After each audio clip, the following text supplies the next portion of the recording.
Bom, gente, mais uma vez juntos para compartilharmos a palavra do Senhor. E de um tempo para cá, aos domingos, eu tenho ministrado uma série de mensagens, eu não sei, hoje eu vou até recapitular um pouco com vocês, que eu fiquei alguns dias ausente, mas o meu propósito tem sido falar sobre os ingredientes da vida, sobre aquelas coisas que, se colocadas na nossa vida da forma correta, no momento certo, nós podemos melhorar e amenizar muito a nossa passagem aqui na terra, que no que diz respeito à eternidade, dura muito pouco.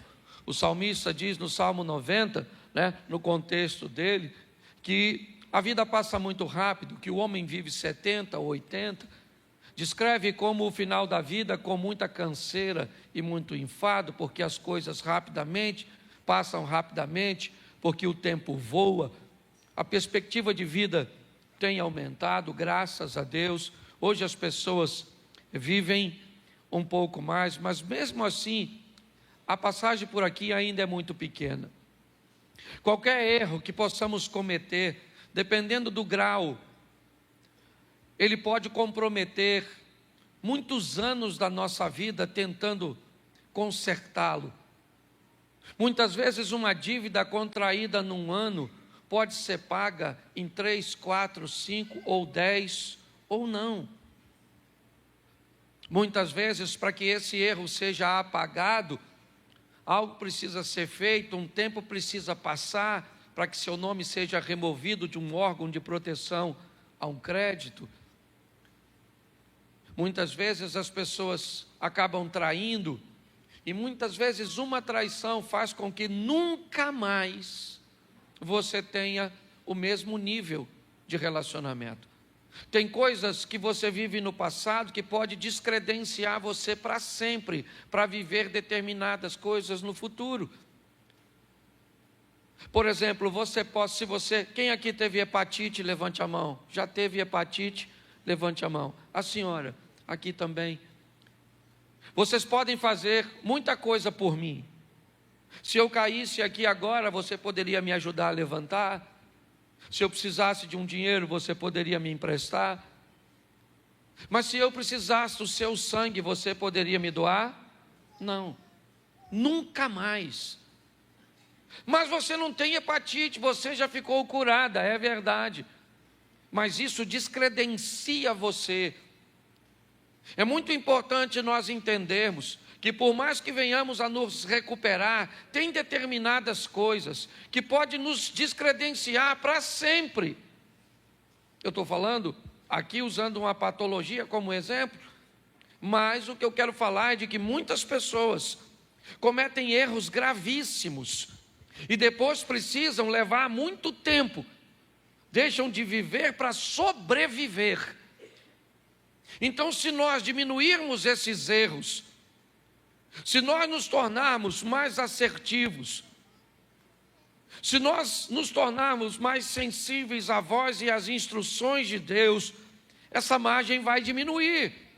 Jesus disse: eu vim para que tenham vida e a tenham em abundância. Mas a mesma Bíblia que diz isso também diz que no mundo nós teríamos aflições.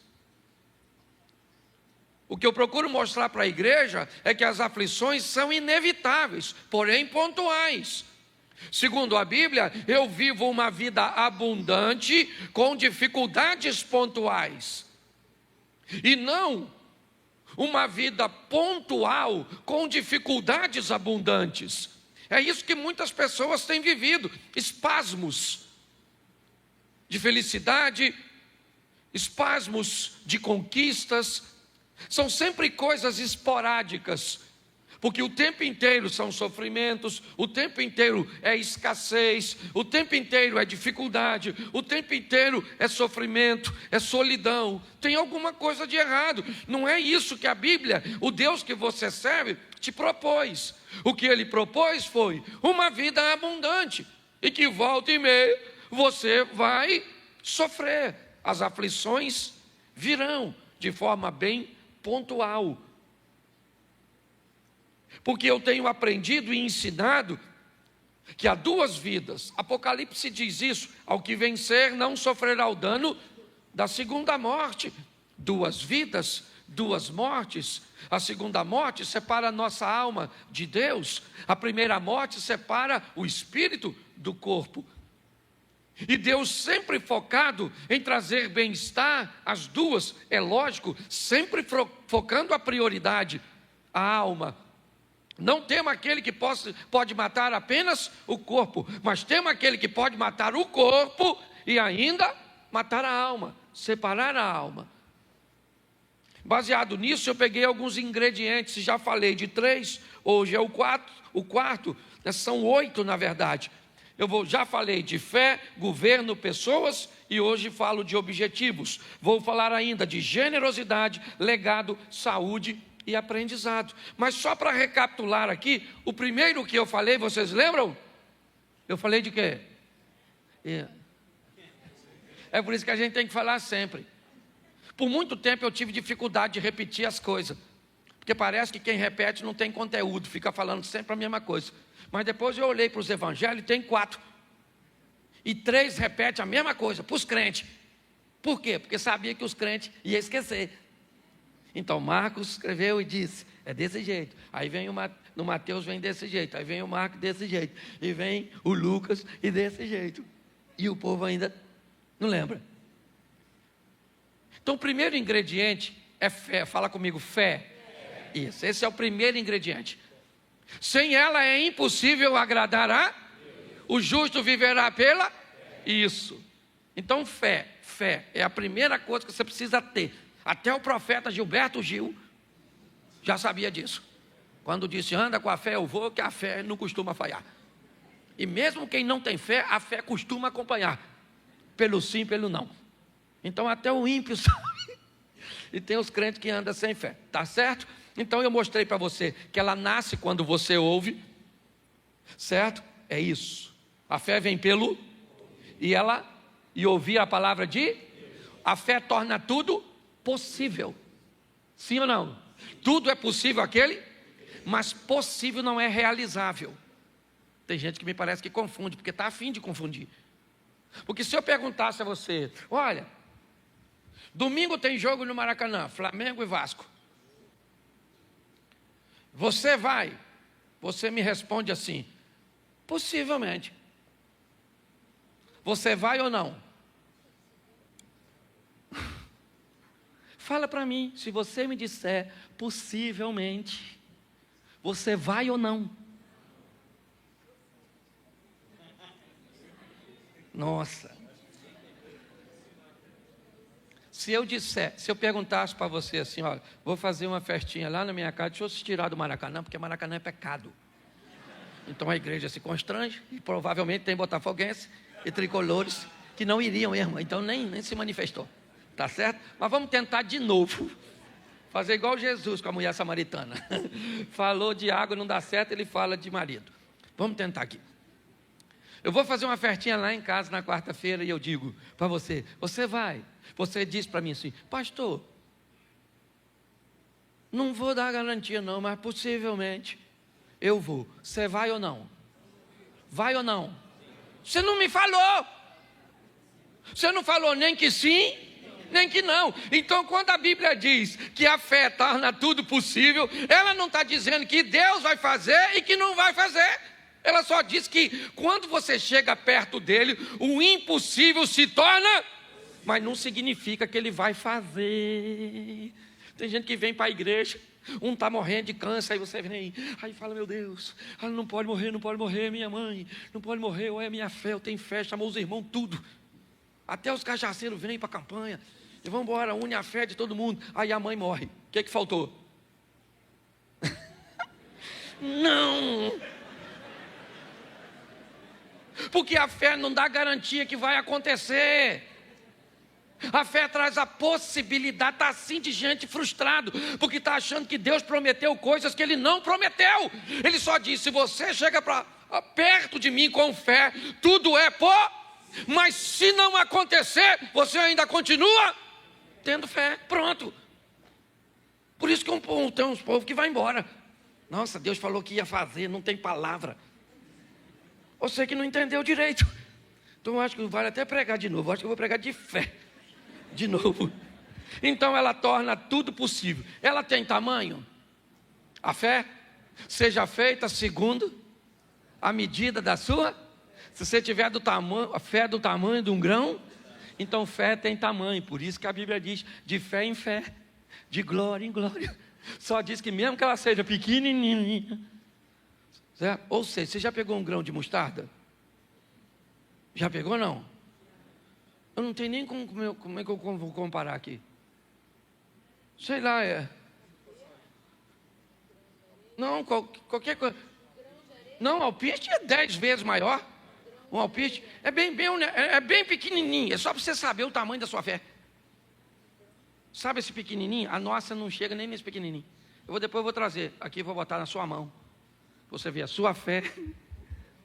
Então ela vai crescendo de fé em fé, de glória em. E de que tipo deve ser a sua fé? Ela tem tipo, claro. Me mostre a sua fé com as suas obras. E tenha uma fé realizadora. Fala, realizadora. Vou fazer como professor agora. O primeiro é isso, só para você não esquecer mais. Porque eu perguntei, você não lembrava? Primeiro é isso. Tudo é possível, sim ou não? E ela nasce como? Ouvindo. A fé vem pelo e ouvir a palavra de isso aí. Não é o WhatsApp, é a palavra de Deus. Você, pastor, então o senhor está dizendo que eu não posso ouvir? Pode ouvir o que você quiser. Só ouça a palavra de Deus antes de ouvir qualquer outra coisa. E no final do dia também ouça ela para fechar a tampa. Começa escutando, termina escutando. Ela cresce, ela torna tudo possível e ela tem que ser uma fé realizável, tá certo? Então vamos lá. Segunda mensagem que eu preguei sobre essa série, eu falei de governo. Porque o que tem de gente desgovernada, não governa o que come, não governa o que bebe, não governa o que fala, não governa o que compra. Tem que ir para uma clínica para ajudar você a ter governo. Pastor, eu vejo doce, eu fico doido. Pastor, eu vejo uma fofoca. Eu nem gosto de fofoca, eu gosto de leão marinho. Não é verdade, mãe? Vamos embora. Pare e pense, governo, está lá, a Bíblia diz, Deus criou 2 astros, um para governar e o outro para governar o primeiro para governar o dia é e o segundo para governar a noite é O que a Bíblia está dizendo é que se você quer ter uma vida equilibrada, aprenda a ter governo, quer de dia, quer de noite. Quer em momentos fáceis ou momentos difíceis, nunca perca o governo, nunca perca o controle, nunca entregue o controle de sua vida para um provocador, nunca entregue um controle de sua vida para outra pessoa. Quem controla a sua vida é Deus, tá bom, isso no âmbito, mas você tem que deter o controle. Um dia, um governador da Judéia, Herodes, entrega o governo da Judéia no momento diurno, no momento agradável, na festa de seu aniversário. Já falei isso aqui, estou repetindo, você deve lembrar. Para quem? Para uma menina, Salomé, uma dançarina. O governo inteiro, Herodes era chamado de rei dos judeus. O governador da Judéia, ele pega o governo da Judéia, entrega na mão de uma dançarina e diz para ela, porque ele tinha bebido, estava alegre, estava feliz, o momento é bom, porque tem gente que perde o governo quando emagrece, quando faz uma plástica, quando ganha um dinheiro. Basta clarear, basta melhorar que pessoas perdem o governo. A Bíblia diz que se está de dia, tem que ter sol para governar o dia, e se escurecer, tem que ter lua para governar a noite, porque tem momentos ruins, tem momentos de escuridão, onde a dor, a escassez, os problemas, e o que eu tenho nesse ambiente? Governo. Estava difícil para Jesus. Fala para seus discípulos, eu preciso do apoio de vocês, me ajude. Foi orar, quando voltou, eles estão dormindo. Jesus disse, olha, Pai, se possível for, a parte de mim este cálice. Estava escuro. Pilatos disse, se defenda. Ele disse: não. Os soldados disseram: desça da cruz. Ele disse: não. Estava de noite, mas ele tinha o governo. As pessoas o provocavam, dizendo: salvou os outros e não salva a si mesmo? Se você é o Cristo, desça da cruz. Se ele não tivesse controle, ele desceria para mostrar para os outros que ele podia, mas ele não era governado pelos outros, ele era governado por seu propósito. Jesus chama Judas de amigo e Pedro de inimigo, porque para Jesus, quem te faz o mal, te aproximando do seu propósito, inevitavelmente está te fazendo bem. Foi isso que José disse para seus irmãos: vocês não me venderam para o Egito, Deus é que me enviou na frente. O que vocês pensavam que estavam fazendo contra mim, estava fazendo a meu favor. Foi para isso. Governo. O que nós precisamos hoje é de pessoas que tenham governo. Governo para conseguir ler a Bíblia, porque tem gente que diz que não consegue. Deve ser muito caro. Ou você deve ter 24 horas por dia ocupada. Não lê porque não governa, não ora porque não governa, não jejua porque não governa, não estuda porque não governa, porque não poupa porque não governa, não oferta porque não governa, não dizima porque não governa, não tem um bom casamento porque não governa, porque quem governa domina. Lembra que Deus está conversando com Caim sobre governo? O pecado, Caim, jaz à porta, batendo, mas a você, Caim, é determinado a você assumir o governo e dizer: eu abro ou não abro. É assim que funciona. Essa foi minha segunda mensagem. Minha terceira, eu falei sobre pessoas e mostrei o que são pessoas: um corpo, uma alma e um espírito. Mostrei que as necessidades de pessoas são sempre pautadas nessas três esferas, seja material, emocional ou espiritual. Quando Esaú perde a sua primogenitura para Jacó, naquela venda do guisado, o que ele tem é uma necessidade material, física. Ele tem fome. Quando Ananias e Safira se perdem, ou perdem o controle, o que eles têm? Uma necessidade emocional. O que eles querem é serem ovacionados, o que eles querem é ser, como é que eu vou dizer? Louvados, respeitados, porque estão fazendo o que todo mundo está fazendo, mas eles não querem fazer. Mas como aqueles que fazem estão sendo enaltecidos porque fazem, então eu vou fingir que faço aqui também. É isso. Isso acontece com todo mundo. É o Moisésinho que cobre o seu rosto para que ninguém veja o resplandecer do seu rosto, mas que depois de um tempo já não resplandece mais e ele não tira o lenço. Mas não tem mais o resplandecer no rosto. Mas eu gostaria que todo mundo pensasse que ainda tem aparência. Ela não é algo novo. Pessoas, nós temos a mulher cirofenícia que procura Jesus não com uma necessidade física ou material, nem emocional, mas ela disse a Jesus: lá na minha casa tem uma menina que é minha filha e ela tem um demônio. Porque necessidades de pessoas, elas atuam nas três esferas: material, emocional e espiritual. O que nos aproxima de pessoas são afinidades, necessidades, certo? Sentimentos ou parentescos. Eu mostrei tudo isso, só estou recapitulando, porque hoje eu quero falar, e é nisso que eu quero gastar 20 minutos com vocês, para falar de objetivos. É minha quarta mensagem.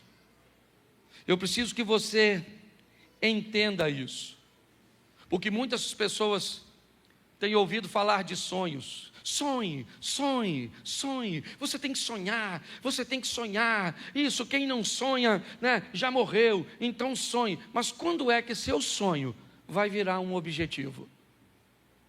Em algum momento, esse seu sonho, ele tem que se tornar um objetivo.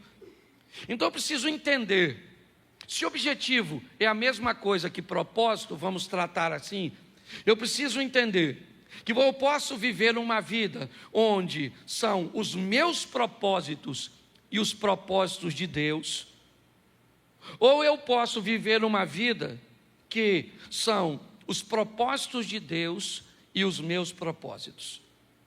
Eu tenho um relacionamento não tão próximo, mas nós temos um tipo de amizade até bem legal entre eu e pastor Josué Gonçalves.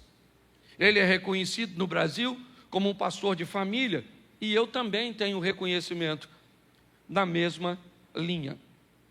E uma vez conversando com o pastor Josué, eu perguntei a ele sobre seu ministério, e ele me disse: Cláudio, para falar a verdade, eu olhei que não se falava, basicamente, só de família no Brasil.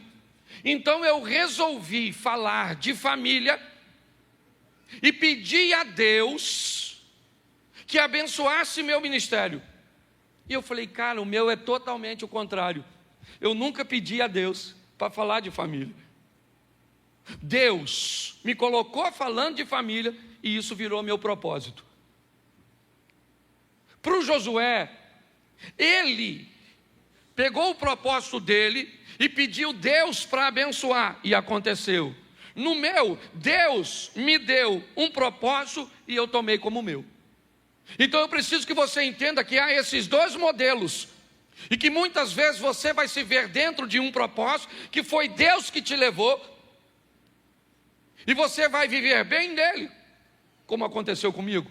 Em outras ocasiões, você pode pegar um propósito que é seu e levar para Deus, e Deus pode aprovar e fazer com que isso aconteça. Mas eu aprendi que sonhos são aquelas coisas que eu quero. Isso. Eu quero me formar, eu quero me casar, eu quero ter uma casa, eu quero ter isso, eu quero fazer aquilo. Nossa, isso é extremamente legal. Mas objetivos são aquelas coisas que eu vou fazer acontecer. Sonho não se realiza, a não ser que ele se torne objetivo. Ou você faz de seu sonho virar um objetivo, ou inevitavelmente você vai morrer querendo alcançar alguma coisa que nunca alcançou.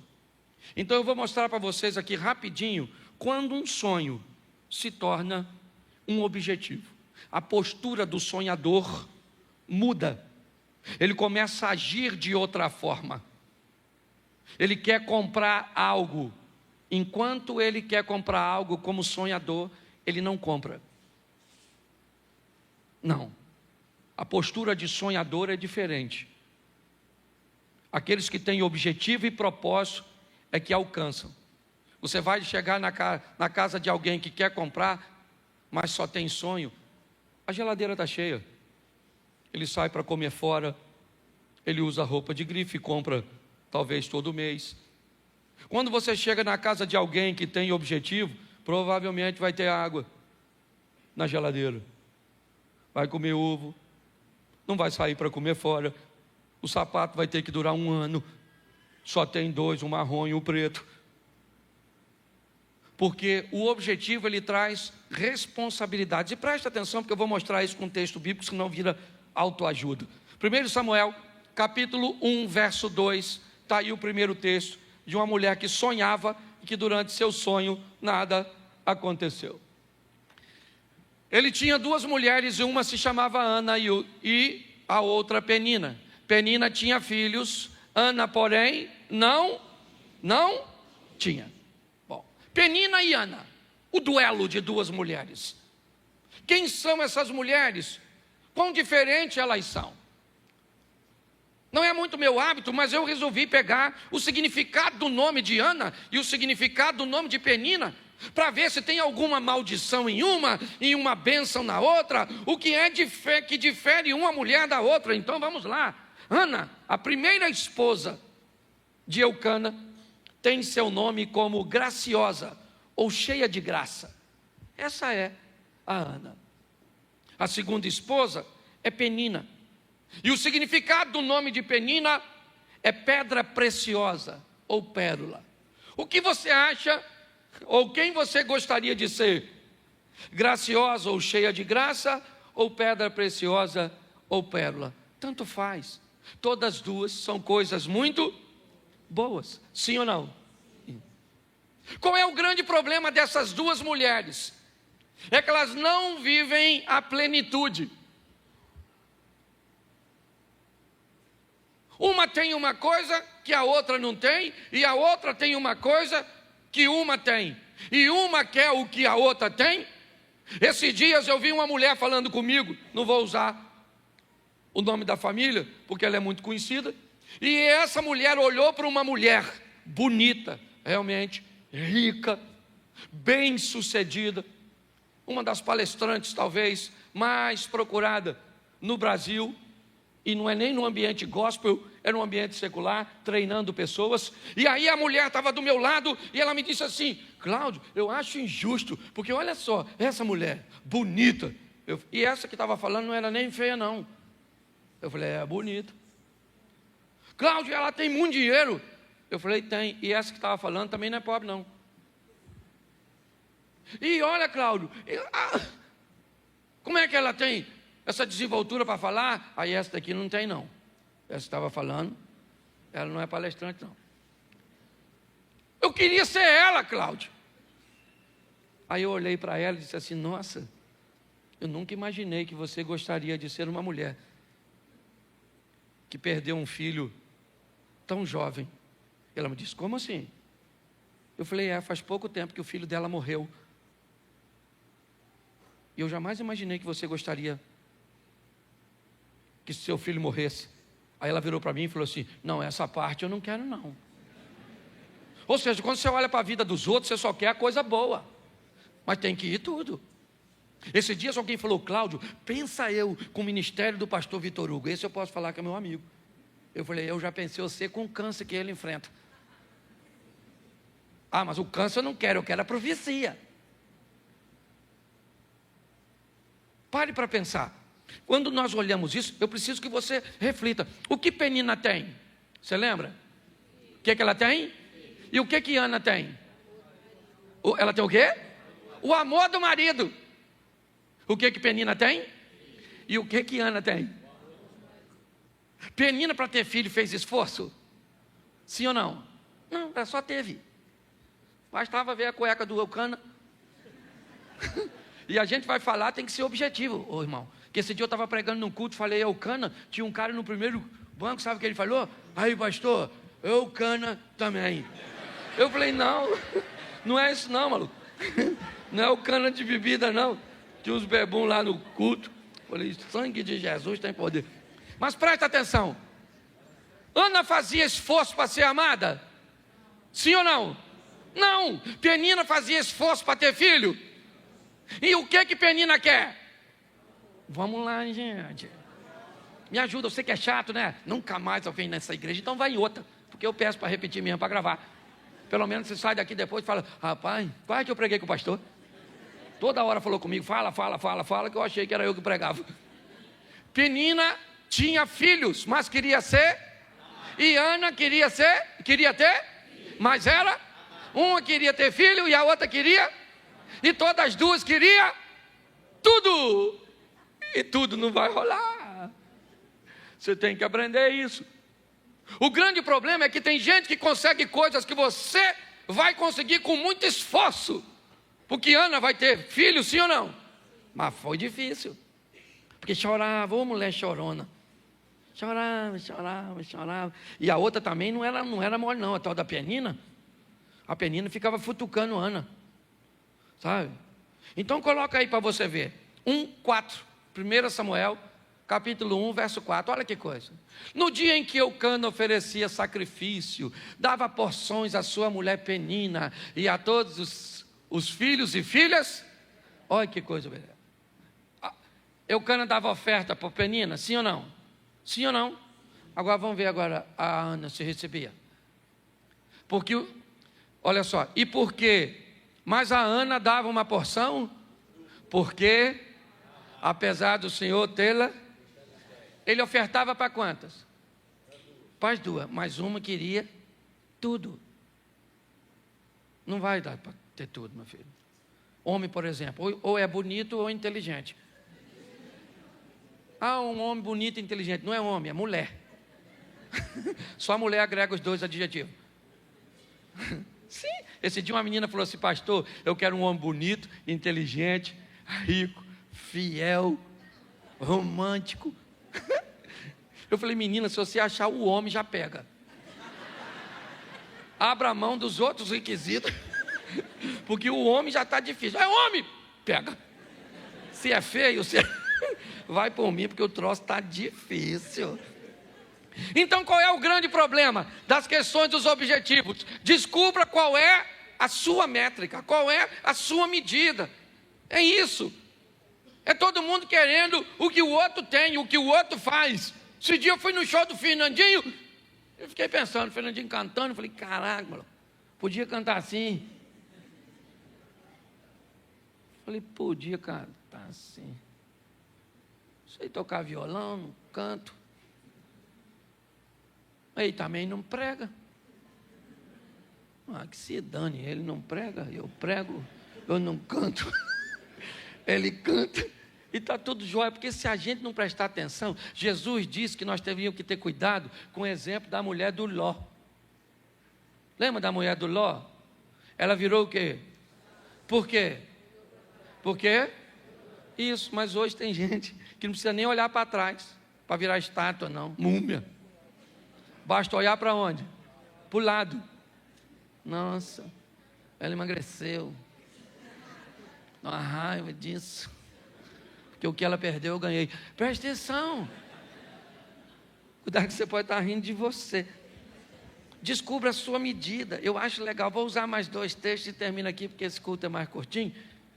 E aí, nós temos outro culto e eu vou pregar de novo. Você acredita? Lá em Israel eu preguei umas 3 vezes por dia, não foi, Mary? Estou pregando, eu estou sem tempo de pecar. Aí o pecado vem, eu digo: não, eu estou pregando, volta outra hora.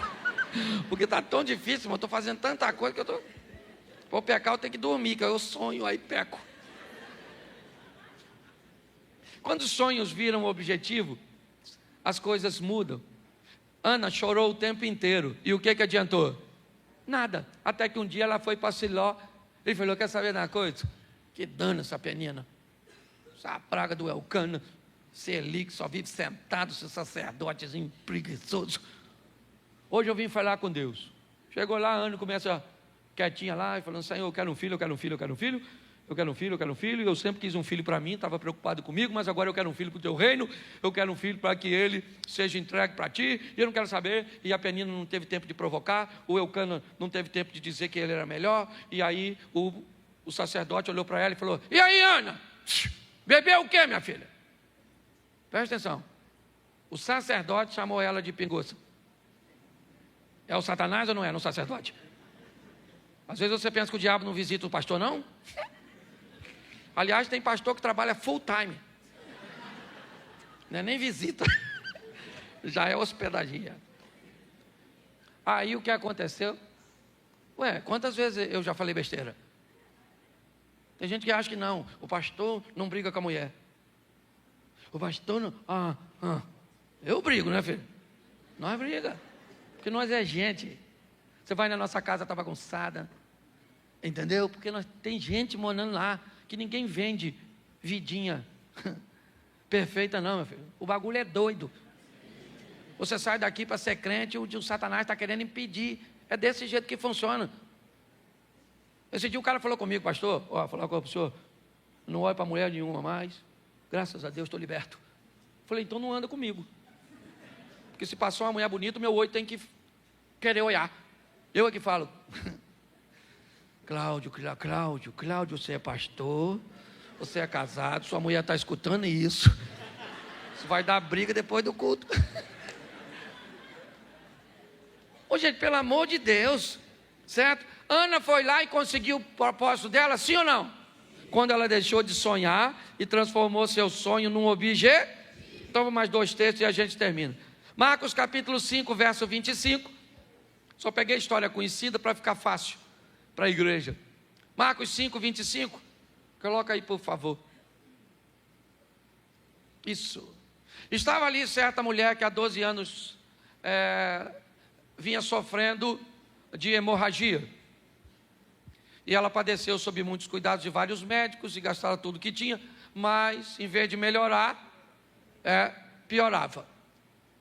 Quando ouviu falar que Jesus, chegou por detrás dele, no meio da multidão, e tocou o seu manto. Porque pensava, porque o quê?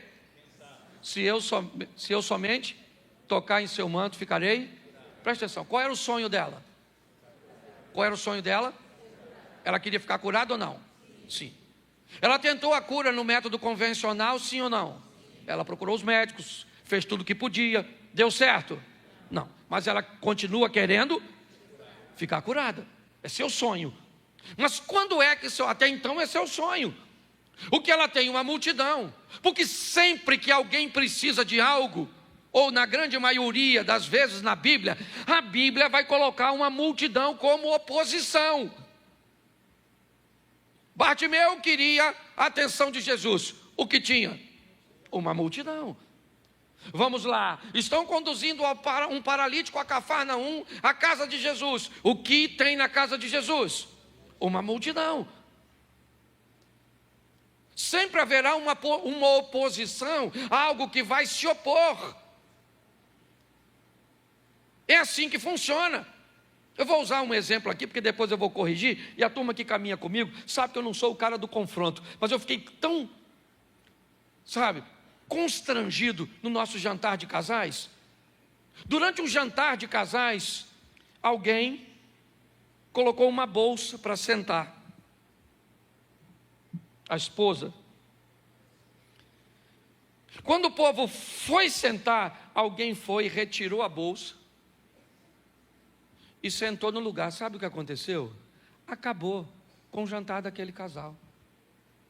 Eles se aborreceram de um tal nível que ela pegou a bolsa e foi embora. Quando nós tentamos intervir, não dava mais tempo. Pastor, o que é isso? Isso é a oposição. Ela vai estar nos jantares, nos almoços, elas vão estar no trânsito, ela vai estar no vizinho, ela vai estar, é a multidão, é aquilo que busca separar você do Cristo. O que nós estamos vendo é uma mulher que olhou o que tem uma oposição, o que ela disse: eu vou tocar nele, esse é meu sonho, e meu sonho se transformou num objetivo, e por ser um objetivo eu não quero saber a quantidade de pessoas que tem, eu não quero a atenção dele, eu não quero parar, interromper sua comitiva, eu não quero nada, eu quero apenas alcançar o meu propósito, e eu coloquei na minha mente que se eu tocar nele, eu vou ficar curada, o que eu tenho fé, e eu vou lá e toco nele. É isso que está acontecendo aqui. Quando ela faz isso, ela fica curada, porque ela fez, não simplesmente quis. Deixa eu terminar com o último texto, também muito conhecido. Lucas capítulo 15, é o setor de achados e perdidos. Capítulo 15 de Lucas. Ovelha perdida, dracma perdida, filho perdido, está tudo perdido. Verso 17, perdão. 15, verso 17. Caindo em si, disse: quantos empregados de meu pai têm comida de sobra e eu aqui morrendo de fome? Eu me porei a caminho e voltarei para meu pai e direi: pai, pequei contra o céu e contra ti. Verso 19. Não sou mais digno de ser chamado teu filho, trata-me como um dos teus. Presta atenção aí, não bota o 20 não. Deixa o 19, até o 19. Presta atenção, porque os 3 textos que eu li, ele fala de sonho. É isso que ele fala. Ele está no momento difícil e ele diz: eu aqui pereço de fome, na casa de meu pai até os criados têm pão com fartura.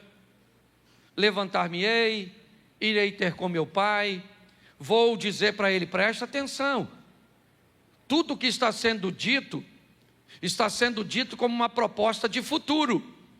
Levantar-me-ei, irei ter com meu pai, e lhe direi, pequei contra o céu e diante de ti, já não sou digno de ser chamado teu filho, me trata como um de teus empregados.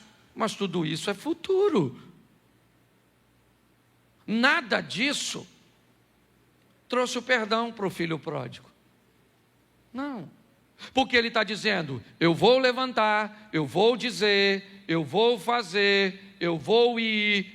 Beleza, tudo isso que é sonho. Eu vou emagrecer, eu vou comprar, eu vou estudar, eu vou orar, é sempre levantar-me-ei, farei, é amanhã, é semana que vem, é isso aí. Quanto mais tempo você faz isso com o seu sonho, mais tempo leva para ele realizar.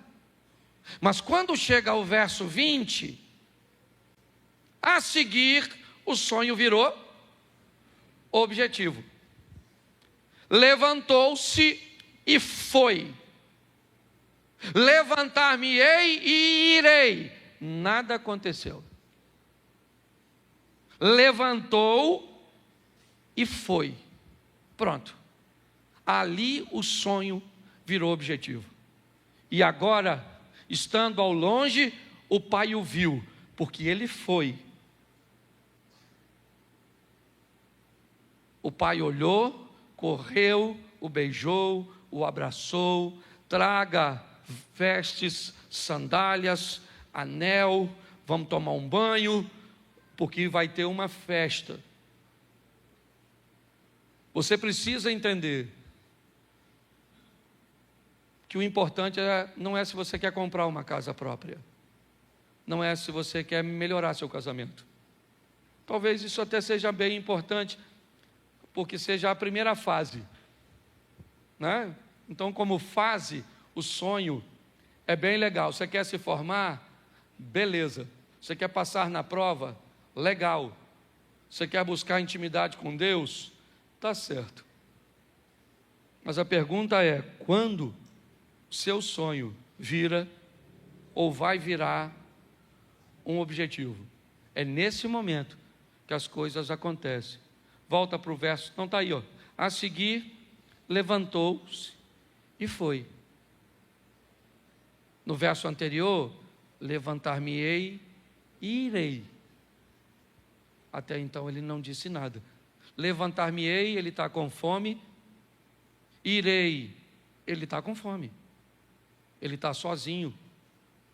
Mas agora, quando ele chega, quando ele se levanta e vai, eu acho que nós temos que mudar aí o tempo do verbo, sabe? Disso que traz ação, que traz movimento.